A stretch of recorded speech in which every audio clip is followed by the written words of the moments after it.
My name is Joe. I've been attending Crosspoint since 2022. Growing up was tough in my household. My father was tough, like a loud army dude, super verbally abusive. So I grew up in fear of him. We never attended church as a family. Early in high school, I took a liking to the hip hop culture and became a DJ. I created mixtapes that I would sell at lunch during school. I began to idolize these artists that I heard on records. I was highly inspired by the lyrics, production, and their creativity. Then I started producing and rapping myself. I started putting my own music on the mixtapes that I sold. Eventually, I became well known in the underground music scene in Orlando.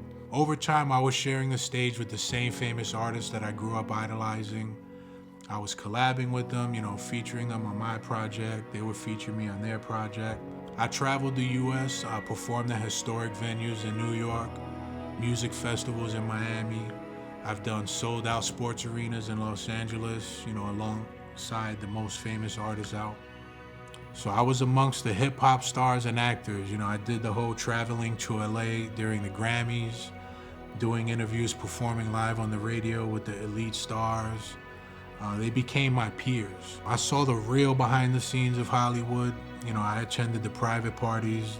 The lifestyle was drugs, alcohol, sadness, emptiness. None of them had Jesus. I myself was super addicted to weed. It was bad. I was getting high daily, performing at clubs weekly with my crew.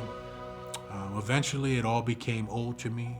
The more known I became, the more I wanted privacy and to just escape. The love was fake. Finding my wife was the start of my new life. I ditched the old bad habits after my daughter was born. We started attending church as a family, and that's when I found Jesus. God healed me from my addiction and broke all those chains. I surrendered my life to Him.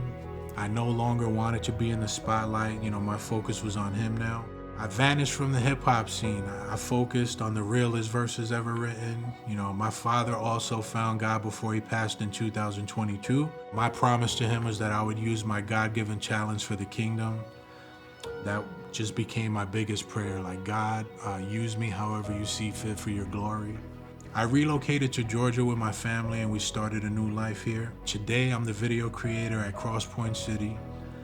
So I went from being in the spotlight to now being behind the camera, producing our weekly testimonies for God's kingdom.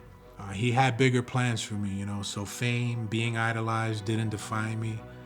But leaving that life, humbling myself and surrendering my life to Jesus, that just took me to new heights and greatness I never knew existed.